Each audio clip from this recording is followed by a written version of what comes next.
Okay, this is the coastal model, and we've just finished putting this channel in, and now we are going to add some culverts to this to the map on this system.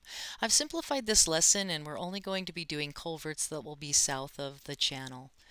So let's go ahead and take a quick look at the lesson. Again, that is the coastal flood tutorial on culverts. Import the data, format the data layers, build the structures into the user layer, so that'll be adding the each individual culvert into the user layer, assign the attributes for the structures, save and export, and create a backup. So those will be like your save and export, and then if you want, you do a test run. So let's go ahead and get started on this. We need the culvert data shapefile, and we need to import the data to the map, and then we will be converting that to arrows. All right, so it's pretty simple. We go to our QGIS. Let's turn off the channel layers first, and because we don't want to see the channel, we don't want to see the user layers. And let's turn the elevation back on so that we kind of have an idea of the low inverts on either side of these structures. And let's grab our data. So if you are in the Coastal 2D training, go to Project Data, Culverts, and then just drag. Well, first, before you drag it onto the map, make sure you select structure lines right here in the user layers group. Look for structure lines, and then select that and then drag the data onto the map, because we want these layers to be kind of close together. Now we will double click this layer so that we can change the symbology. So, whoops, I don't need that. I need this one. So you'll select this simple line and turn that into an arrow, and then just click apply. And you'll see here that the arrow represents the flow direction. So this is a really flat project area, and for sometimes in your project area you don't really know like the general trend or the general flow direction of the project because you're not familiar with the area, you didn't do a site visit or whatever, you're just setting up the data. So if you don't know the general flow direction, sometimes you can determine it by like the change in elevation on either side of the culvert.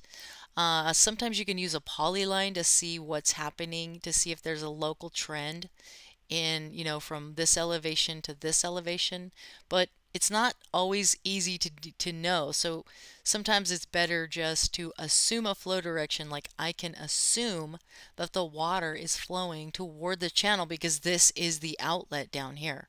So just make that assumption that the water is flowing in this direction. All right, let's go ahead back here and see what we do now. So we did this.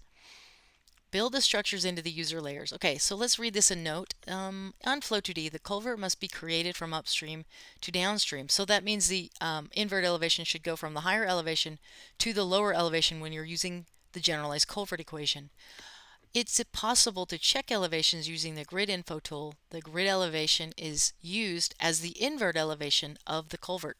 So for example, the grid elevation of this grid element right here, 3.5795, will be used as the invert of this structure. And the grid element elevation right here will be used as the invert of this structure.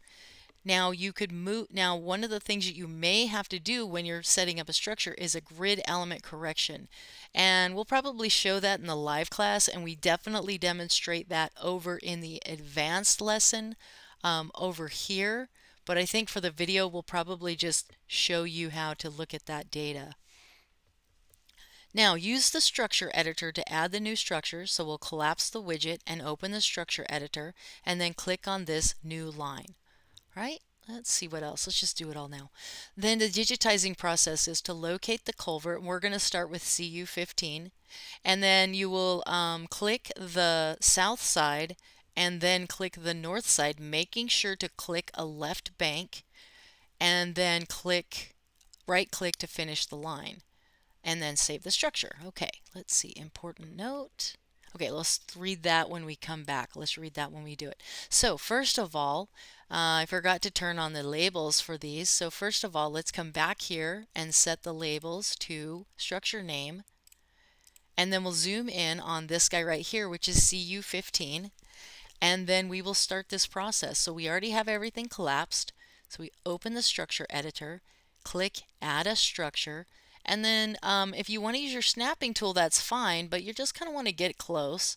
Click this cell and then make sure that you're clicking in within this grid element that represents that left bank.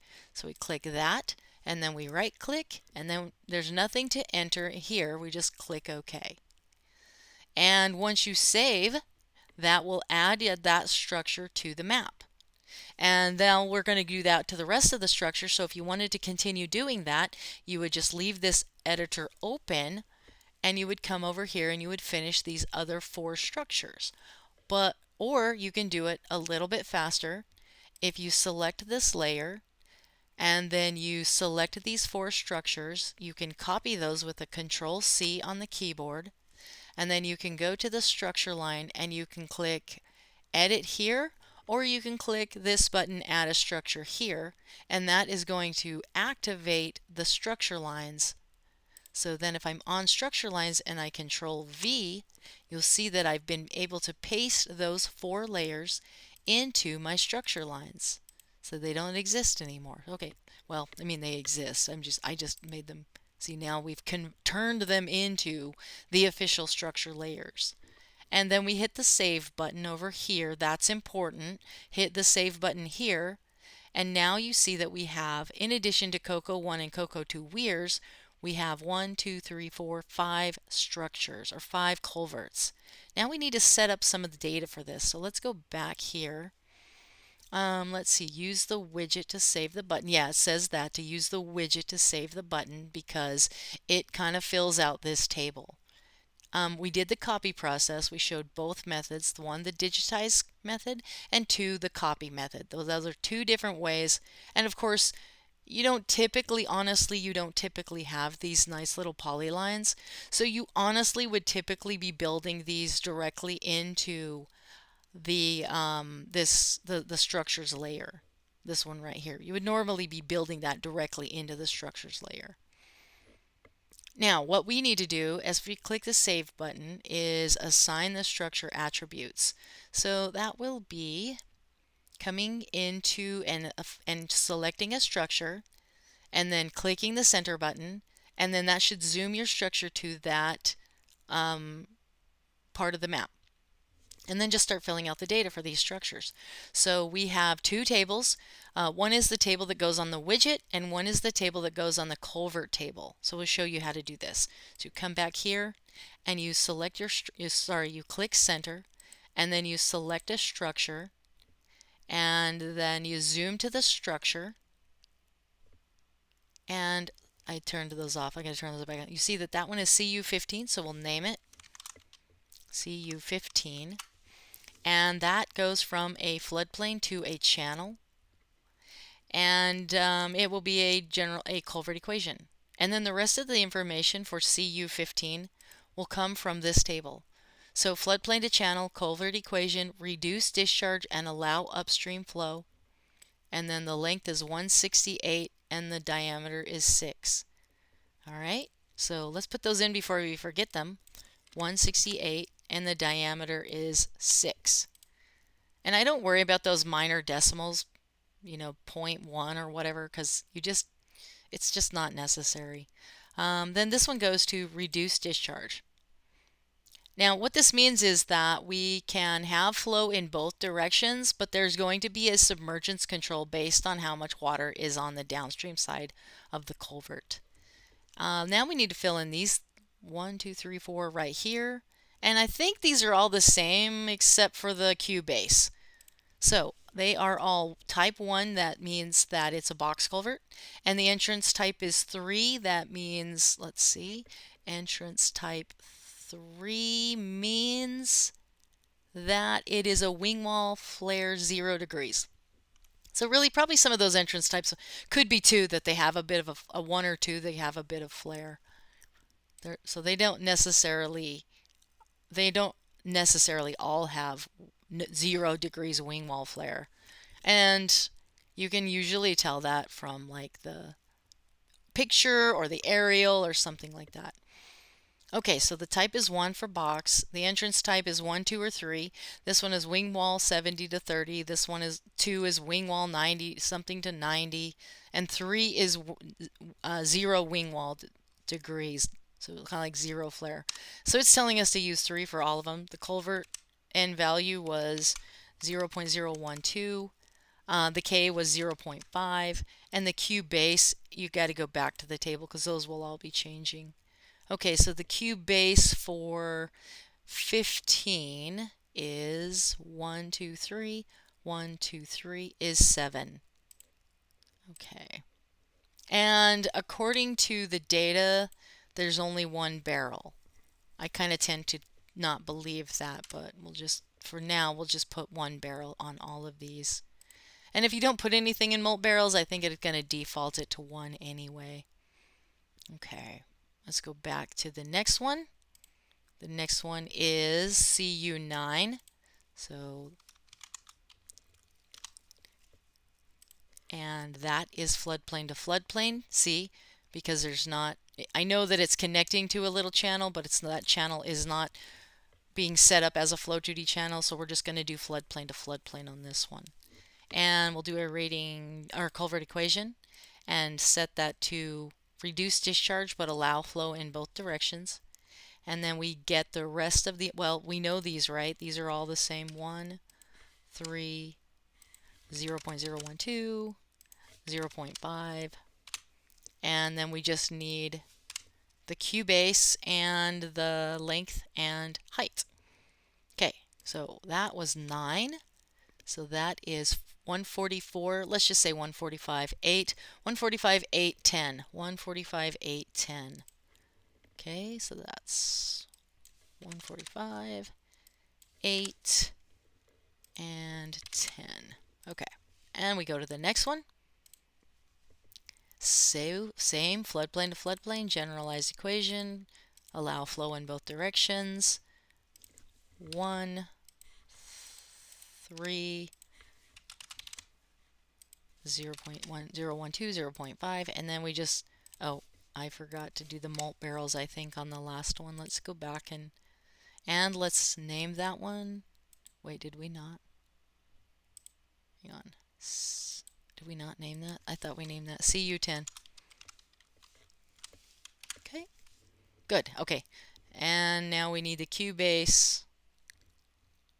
Let me check that last one real quick. I think that last one I did was Q. Yeah, so that one, 15. Let's just get this one. Oh, okay. 1. Yeah, the rest of those have the molt barrel. Okay. So let's grab the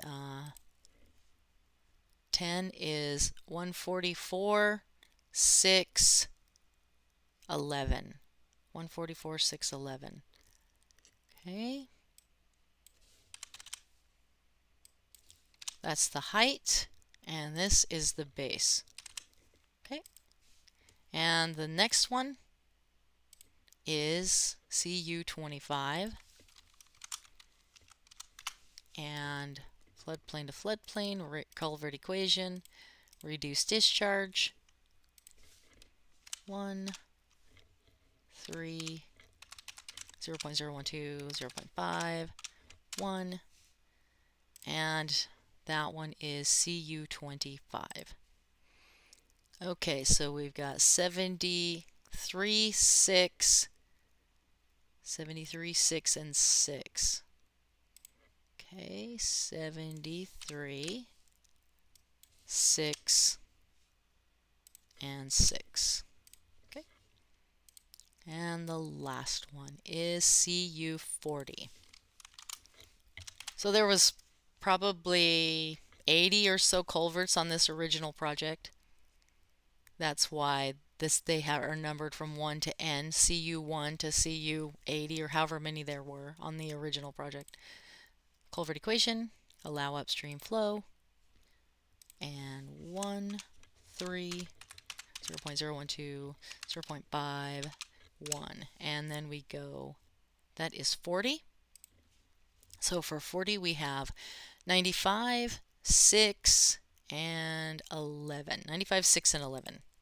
Okay, 95, 6, 11. I mean, I seriously don't think that they're making culvert diameters or bases 11.1 feet. That's why I just put that to 11. Probably somebody measured that on a map or something. All right, and now everything is ready. So we just check all of our culverts to make sure that they have all of their data. So everything is filled out. And once we kind of confirm that, and I'm using the down arrow key to move me down so I can check individual culverts. And once I'm finished with that, let me check the floodplain switch real quick. I'm going to do that one more time. Floodplain, floodplain to channel, floodplain to floodplain, floodplain to floodplain, floodplain to floodplain, and that's it. And then we can hit schematize. All right, and that is it basically for the culverts. So then now once you're done with that, you can move this data, you can uncheck this data and move it down here to external layers, or you can just delete it, remove it, get rid of it, whatever you want to do. And then we save, and then we, let's see, what do we do when we're done? I guess we unselect all, and we export for our test run. So we export here, and you will probably need to make culvert test, and then go ahead and export that, and then set that up